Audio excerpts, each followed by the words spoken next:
A lot of you guys that watch these videos are generally new to the design industry, but I think everyone can really relate to refreshing the design basics. I know for myself that it's important that I'm always looking to improve my design work, and sometimes that means looking over the foundational aspects. We can get so confused and so overwhelmed with the amount of information that's out there on the internet that we forget about the fundamentals. And this video today is not about the fundamentals. This video is really about improving your design work very simply by following some basic fundamentals that may have been lost along the way of your design journey. This video is brought to you by Vectornator. So here are 7 ways to improve your designs. Number 1 is contrast. Contrast is a fundamental part of design. It helps people read correctly. It funnels information so people don't have to spend ages looking at this whole block of words. They can funnel down and see what's a title,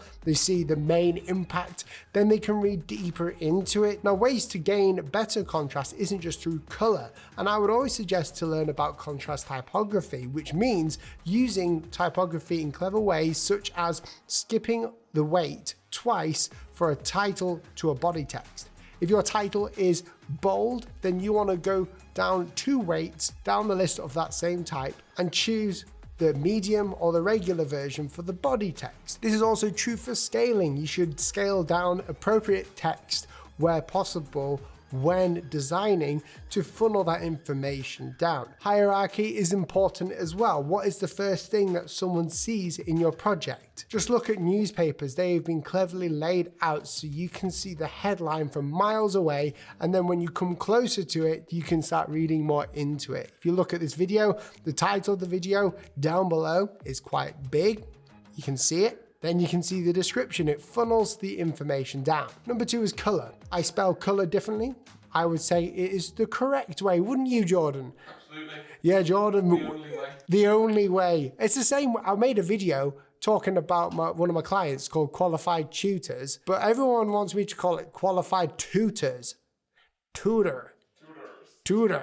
No offense, Americans, but we are right. We invented these words, correct? Color is very important when communicating to people, not just through illustrative work such as icons and branding, but it's also important when it comes to just general design. And the mistake I see a lot of designers, especially amateurs, make is they choose opposing colors that don't really work. The color isn't really contrasting from the background, so it's hard to read. With design, we want to make it as easy as possible for someone to read the information, because that's what graphic design is about. How well have you composed your layout? Now, a massive part of layout is obviously type design, learning typography, which I would suggest you watch other videos of mine, but color is also a huge factor. Now, to get the best color schemes possible, there are so many different resources online. You can learn color theory. I'll link some links down below so you can learn some more about color theory. Not only that, we have websites like Cooler where you can go and get color palettes that work very well, and you can generate color palettes very easily. I use Coolers all the time when I just want to have some inspiration for color. And the great thing about them is that it sort of fits. These color palettes are automatically generated and they complement each other. What we don't want in color palettes is a competing or an opposing color. We want something that complements the whole design. So when you're thinking about color, always choose a reference point like a website where you can go and research these colors. Number 3 is spatial balance. Now, balance is a huge part of any design. Is your composition or layout balanced? How do you know? Well, if you take a look at some of my hand lettering, you'll see that most of them are symmetrical. It's got a nice, even if you cut them down the middle, it's symmetrical. You can see it if you squint your eyes or you can blur the screen. The logo or the hand lettering is symmetrical both way around. And that leads to an easier time on the viewer's brain to read it and also to admire it. Humans love symmetry, but balance is where we have 2 weights that are balancing each other out. Now, how do you get this? Again, it's through hierarchy, making sure things are scaled out and scaled in is an important aspect always with design. And creating visual balance is something that takes time. So what would I suggest for you to do? I would always suggest look at people's work.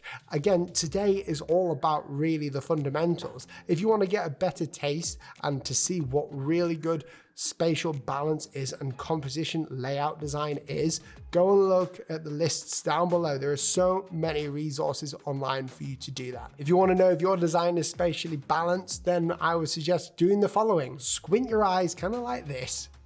And when you're viewing your work, if it's balanced in the middle and in the edges and it's kind of symmetrical, even if it's not and it just looks balanced and full, then your work will generally be balanced.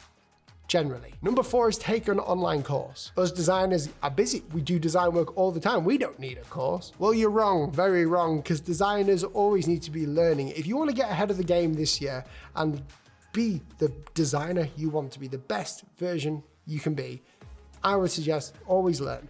Learn something, whether it's on Skillshare, whether it's on Domestika, learn something new. People who believe that professional designers and expert designers have it all together and they know exactly what they're doing are wrong. There is always something new to learn, something new to teach yourself to get better at what you do. So for me, that means learning on Skillshare, going to Domestika and picking up a course of something that I'm not too familiar with, such as how to design presentations. And if you're someone who's looking to learn more about brand identity, not just logo design, but brand identity and strategy for branding, then I've got a course coming out very soon, and the link's down below in the description if you'd like to have email updates on that course. Number 5 is more of a practical way to improve design work, which is what I call back engineering design work. This is how I sort of learned design. I was that kid that if you gave me a radio, I wouldn't read up on how the radio worked. I would kind of break it in half. I would unscrew it, tear it, and then repair it. And in that process, I'm able to work out how it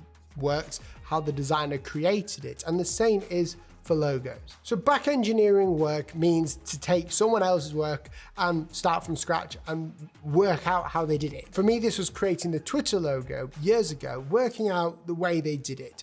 How did they design this? And I found out it was through kind of like the shape builder tool and a sketch. And they created these perfect circular lines, these nice crisp lines, just using circles. This could be for logo design, this could be for poster design. If you take someone else's work, obviously don't post it as yours, but go ahead, learn about it and take notes. Notes are a huge part of it, and there is a video that I'm going to do about Roam Research, which is an app that I use for work and for life to really be my knowledge management center, kind of like my second brain. Number 6, to improve your design work, use grids. Grids are what keep you in time in your work. People don't like limitations, but design work is all about the limitations. We work in parameters, and that's where we become the most creative, when we have parameters to achieve from. I've got a video down below explaining grids for logos, but grids work for everything within web layout, packaging design, and just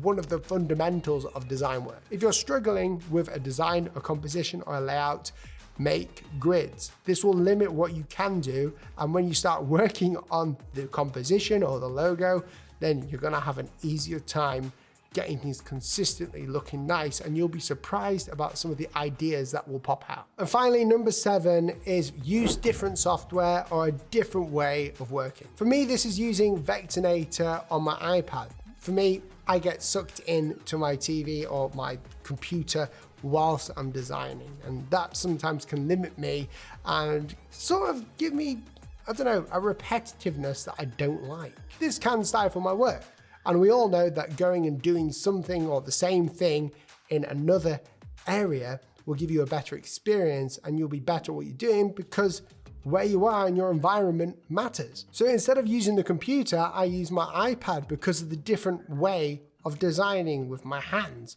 with a pencil, and with a screen that I can touch. It gives a new experience. It's like a new paradigm of ideas, and it's surprising how much changes. Another way of me doing this is if I just want to go crazy with it, I'll use Vectornator on my iPhone. I am constrained by my small screen, so that means that what I'm doing has to be simple enough, and you'll be surprised about some of the ideas that come out. Now, Vectornator is a free app that is on the iPad, on the iPhone, and on the Mac App Store as well. It's a fully fledged design app, which for one is incredible. I've designed logos in there, and I've got other videos on the channel, which I'll link below as well, talking on how to use this free vector app. If you'd like to try Vectornator, go ahead and download it in the store. The links will be below for the download of it. It's completely free, risk-free, design whatever you want on it. If you enjoyed this video, then please press that like button and subscribe. Just remember, this year we're creating more professional content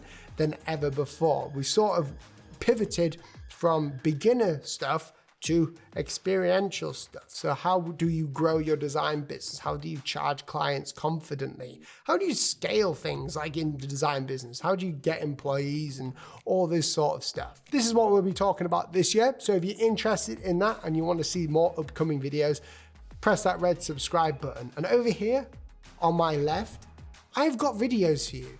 Go ahead and watch this video. It's important. It might even change your life. I hope.